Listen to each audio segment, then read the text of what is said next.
Hello boys and girls, my name is White Rhino PSO, and today we are playing Thief Simulator.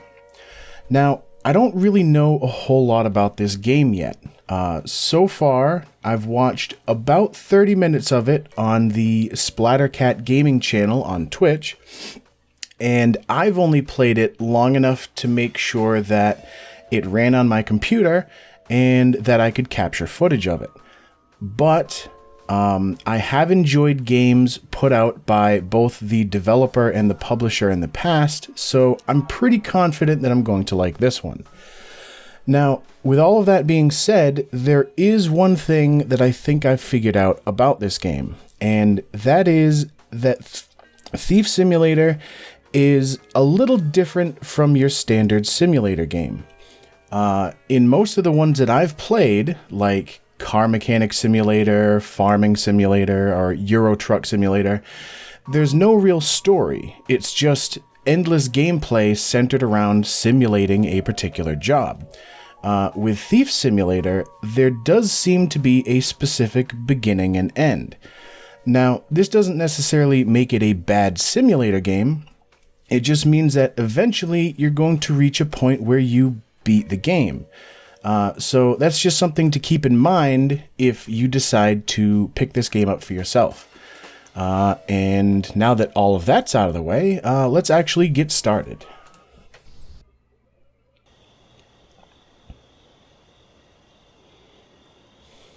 Just a creepy dude climbing over a fence in a dark neighborhood.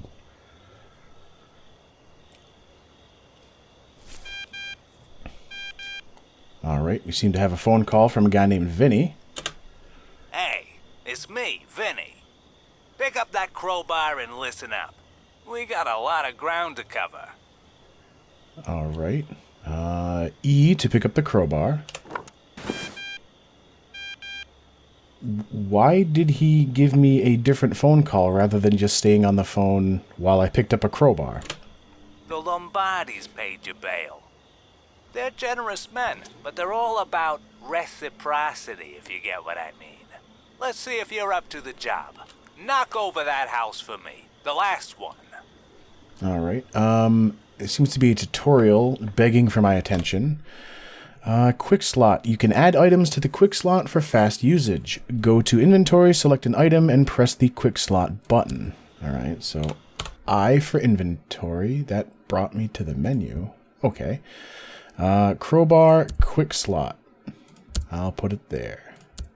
Oh, nice.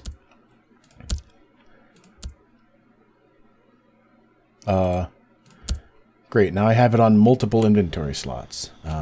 Tab. Alright. In case the game is very dark, you do get a flashlight, and don't worry, I'll be using that flashlight pretty liberally. Oh, there's another tutorial thing.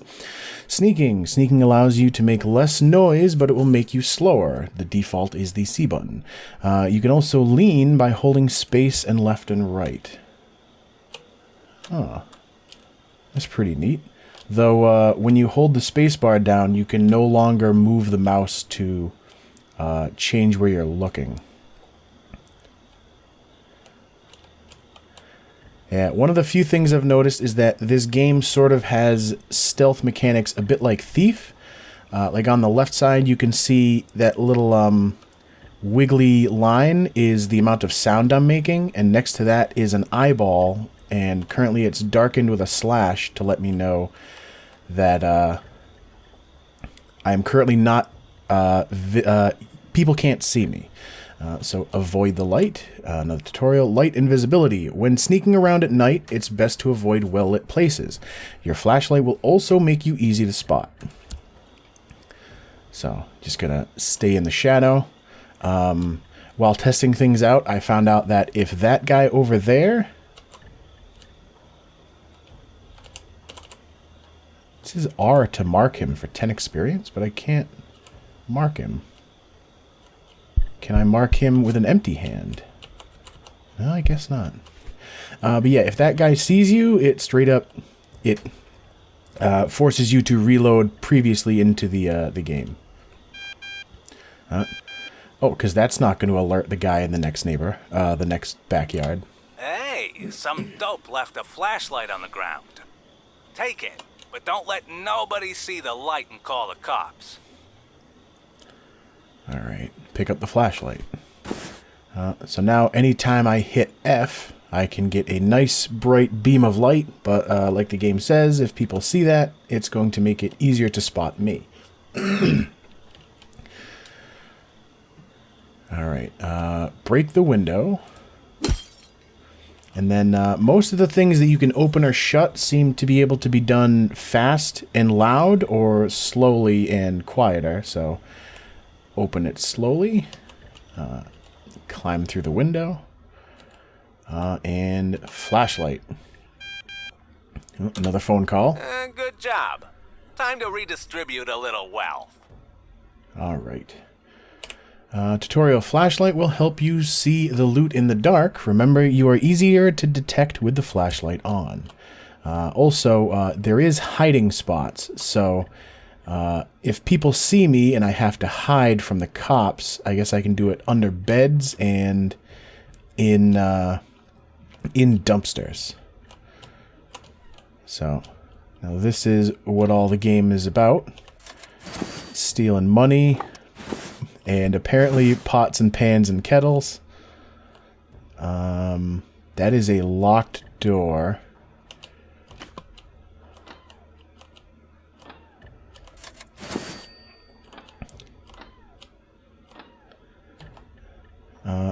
These particular drawers shouldn't be making squeaking sounds because they're just like cardboard boxes, really, that you stack on top of each other. That's a little weird. And even the doors make the same kind of weird squeak sounds. Anything in the filing cabinet? Doesn't look like it. Steal some stuff. We have a toaster and some more money. Hold on. Time to bail, man. Get in the car. Don't let nobody see you with that crowbar. Oh, almost missed the saucepan. Let me put the crowbar away. New tutorial. Unwanted attention. Unequip tools and turn off the flashlight to avoid unwanted attention from other people. Is there anything else I can nab while I'm here? It doesn't look like it. Or it wants me to go through this window. And then, a little floating note that says, go to the car. Trespassing. Who saw me? Oh, somebody across the street saw me. And this is our car, which you get in and use the little steering column to turn it on. Now, sadly, there is no Xbox 360 controller usage, so my driving is going to be a little jerky because you're just using WAS and D to drive around. And then now just drive out of the city limits. Or town limits, I guess.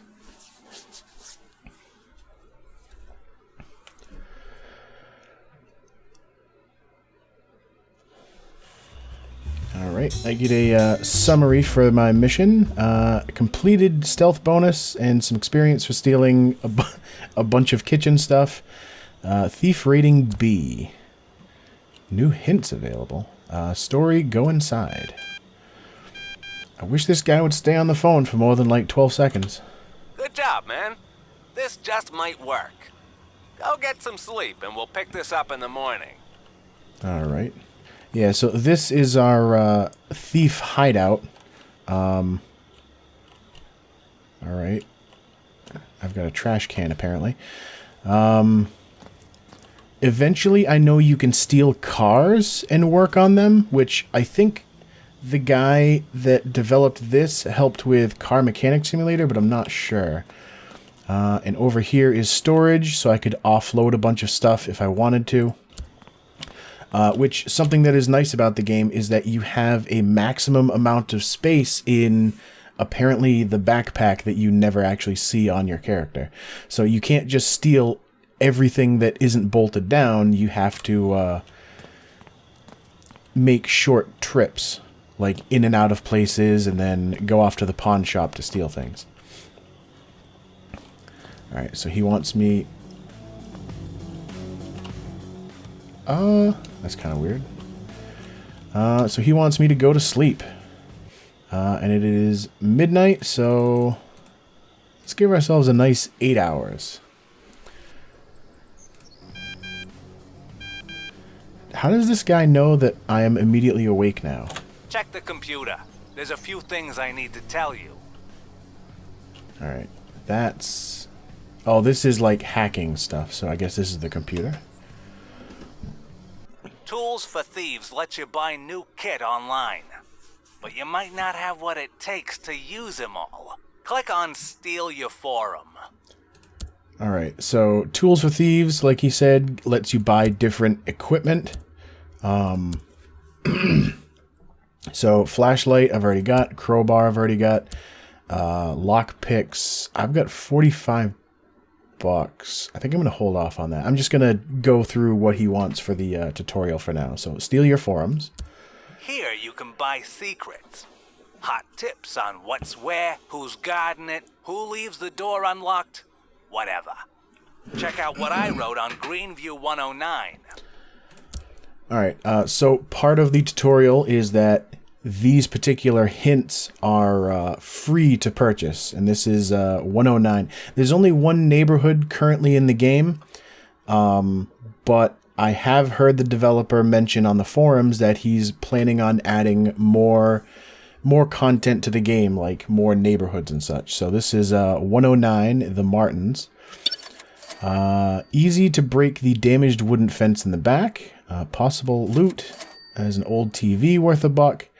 House security. There's a spare door key in the drawer. Great. Now, go to your car. And there's no one at home any time of the day, so I don't know who the Martins are, but apparently they don't actually live there. Alright, so back to the car. Oh, Jesus Christ. Go hawk your loot at the pawn shop first. You'll need empty pockets at Greenview 109. Alright, so now to the pawn shop, which the hideout isn't really a map you can drive around on, so just starting the car immediately says, oh, do you want to go to the Greenview street, or do you want to go to the pawn shop?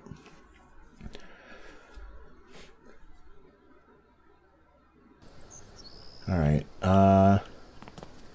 I have wandered around here a little, and as far as I know, there's like nothing in any trash cans. Yeah, so there's nothing really to do outside, so it's straight into, it doesn't even have a name, it's just 24 hours pawn shop. This garage is my sanctuary. Welcome back. Alright, so here's where you just offload all of your stuff. $8 a pop. And now I'm getting a phone call immediately in front of this guy. It's time for Greenview 109. Get me that TV, and don't pawn it off. What else has he got here? Huh, Rhino brand propane. There's a chainsaw, a little guitar. Lighthouse. He has got 2 gas pumps back here. I wonder what that note says. I think you get... There was a tutorial. Yeah, it looks like you get binoculars. I wonder if I could come back and take a look at that note. Oh, yeah, you can only hold one big item at a time. And here's where you throw them down on the counter in order to sell them to him. Saving the planet together. And it's time to make good decisions. Yeah, that's not what I'm all about in this game. Get in the car. Time to go to Greenview 109. Which loading the actual Greenview street is what takes the longest because that's where the majority of stuff happens. Alright, so we have to go steal a TV over at Greenview 109. But there is something to keep in mind. the pedestrians that walk around really don't like anything being different or wrong. So if you just park your car on the side of the road, someone's going to call the cops and get it impounded. Now, to avoid that, there are parking spots like this. So as far as I know... Oh yeah, you can also sleep in the car if you want, which I believe also counts as hiding. It is bright out right now. Alright, 109 is on the other side of the street. Oh. I didn't even realize there was a little story diamond above it. Oh, that's kind of neat. I was near 111, so it was showing me that there are two people. I don't know what those bars next to them mean. It might be like if they're at home or their particular schedule. 110 the Bakers. And then 109 the Martins. Alright, the front gate is locked. So let's take a wander back there. Oh, and then this is another place you can hide if you need to. Alright, break the damaged wooden fence. So there's nobody around at the moment. So let me get out of my friggin' way. Damn fence. Alright. Shit. Lockpicking 4 or a glass knife. I don't have either of them. I think I'm... Yeah, I don't think anybody heard that. And I shouldn't have to do...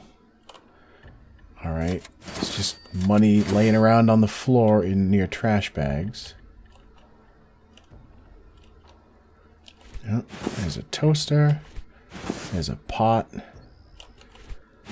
Another couple of saucepans. Can't open the bread box. Alright, so now I have the front door key to this house. More money.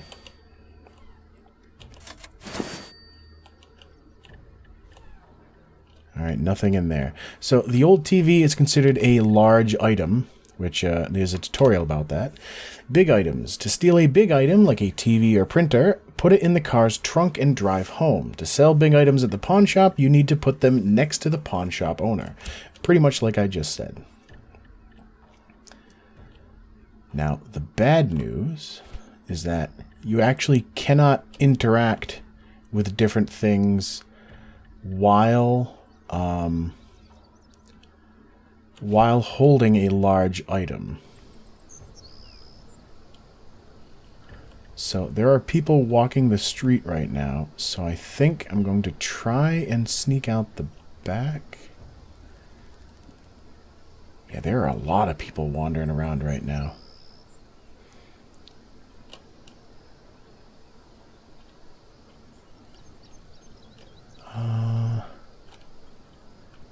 Shit. Alright, I think I'm going to try and sneak around behind 110 and 111 and hope that the guy up the street... I did take a turn there.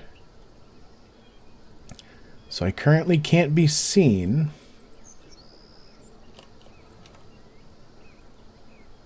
Oh shit, how long is that?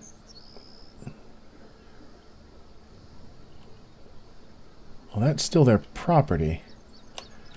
Damn it. And you can't jump in this game. If anybody hears a loud tapping sound on my recording, I apologize. There's a woodpecker that likes to knock on the edge of the house right near my bedroom. Alright, there's nobody coming up the streets. It is very slow to carry TVs. It probably would have been better to park in the friggin' forest. Alright, back door there. And then you just kind of walk into the back of your vehicle and it puts the item in. Alright. I think I'm supposed to bring this back to my house.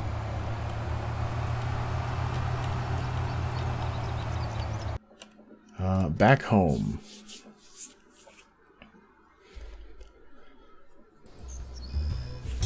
Alright. Ooh. Level up, remember to spend unused skill points in the skills tab. Nice. I get an S rating, which I don't know, but I guess that might be the highest. Another friggin' phone call. I see you got my screen. Go to Black Bay. Alright. Before I do that, though, it does look like I'm out of time for this video. So, as always, thank you for watching, and I will see you next time.